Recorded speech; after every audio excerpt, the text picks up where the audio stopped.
Mukhang may masasama na naman sa trade rumors ngayon papasok ng regular season si Trae Young dahil sa kanyang cryptic post na it's just business. 6 days mula ngayon, October 15 ay deadline na ng contract extension at mukhang hindi makakakuha si Trae Young. Meron din kasi siyang kasabay na pwede makakuha ng kontrata si Dyson Daniels na nag-iintay pa rin until deadline sa October 21 US time. Gusto ni Trae Young na makapirma agad ng extension sa Atlanta Hawks kahit pa mababawasan siya ng mahigit 100 million. Dahil sa na-snub siyang masama sa All-NBA team. Next year, naka-player option pa naman talaga si Trae Young. Meron pa siyang another year para mag-intay ng kontrata. Pero sabi nga niya, mas better na makapirma agad siya. Ang makukuha kasi ni Trae Young nasa at least 229 million sa 4 na taon. Merong average yun per year na 57 million. Ang Hawks ang isa sa mga team na nasa borderline ng tax apron. Malayo pa naman kahit papano, pero kapag pinirmahan ni Trae Young yung kontrata kasama si Daniels, lagpas agad sila ng malaki. Nasa 8 million agad sa first tax apron. Magugulo noon ang lineup ng Atlanta Hawks for next year kapag pumirma siya ngayon. Automatic kasi next year magte-take effect agad yon kasabay ni Daniels kung makakapirma din siya. Last year na rin kasi ngayon ang kontrata ni Dyson Daniels at ang hinihingi niya malakuminga, $30 million per year. Kakalabas lang ng cryptic post ni Trae Young, meron naman agad team na kikitang pupuntahan siya. Parang mali pala, kinukunik agad sa kanya para sa trade ngayong season. Houston Rockets yung isa doon na malabo namang makuha ng Houston si Trae Young dahil wala silang player na pang trade.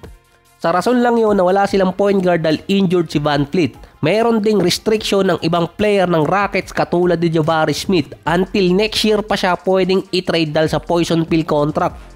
Dalawang team ang virtually makakakuha kay Trae Young ng madalian. Yung isa San Antonio na merong sapat na trade asset kaso meron ng De'Aaron Fox. Yung isa pa Brooklyn na high value ang mga draft picks at may malaki pang cap space. Makakabuo pa nga sila ng isang lineup.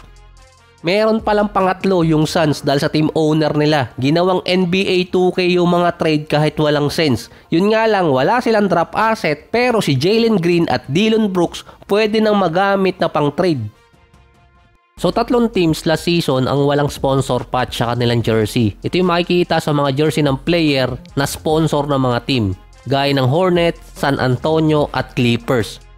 Na dahil sa sponsor patch ng Clippers, mukhang makakalusot si Kawhi sa salary cap circumvention na $28 million niya. Dahil based sa bagong report ng investigation, bago pumirma si Kawhi noong 2022 ng no-show sponsorship, naunang pumirma ang Clippers ng 2021 ng $300 million mula sa aspiration na inapprove ng NBA.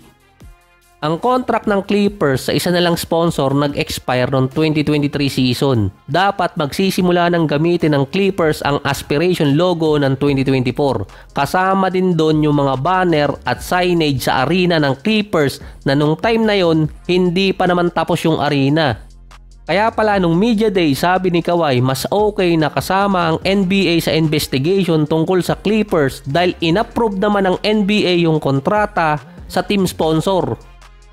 Isa pa doon yung sinabi ni Commissioner na hindi niya pa naririnig ang company ng aspiration. Ito kasi yung una niyang statement. Nakalaunan, binago rin naman niya at sinabi niyang aware naman talaga siya dati pa.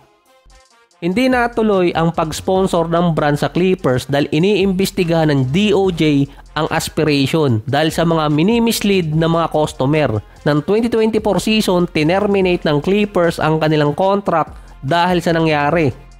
Hindi rin sigurado ang financial stability para ituloy ang nasa 23 years na sponsorship sa team. Dito rin kasi magkakaroon ng chance na makalusot ang Clippers at si Kawhi.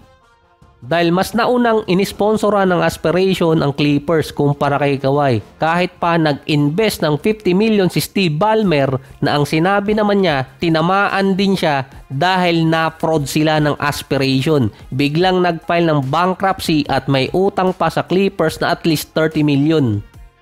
Ang sinabi rin ni Kawhi, may utang pa nga sa kanya yung aspiration na hindi pa nababayaran. Dahil ang lalabas doon, pareho sila ni Steve Ballmer na na-fraud ng company. Dahil nung pumirma si Kawhi, pwedeng sabihin na hindi naman tinuloy ng company yung napag-usapan nila. Kaya no-show yung ginawa niya. Ang sinabi pa sa report, possible na matapos ang investigation until trade deadline o All-Star Weekend. Pero based sa ESPN na bago na yung timeline na yon, pwede nang umabot ng 2026 playoffs. Dahil kung sakaling bigyan pa rin ng hefty penalty ang Clippers kasama si Kawhi, alam ng NBA na papabor pa rin kay Kawhi yun dahil papasok siya ng free agency kahit maboid yung kontrata niya, pasok pa rin siya sa over 38 rule at mabibigyan siya sa ibang team. Kaya confident pa rin si Kawhi sa lalabas na result sa investigation na sinabi rin naman niya nung media day. Magkakatalo na lang kung ang NBA under pressure pa rin sa Clippers dahil nga sa mga nai-report kay Kawhi ay lumalabas ngayon parang alam ng NBA yung nangyari.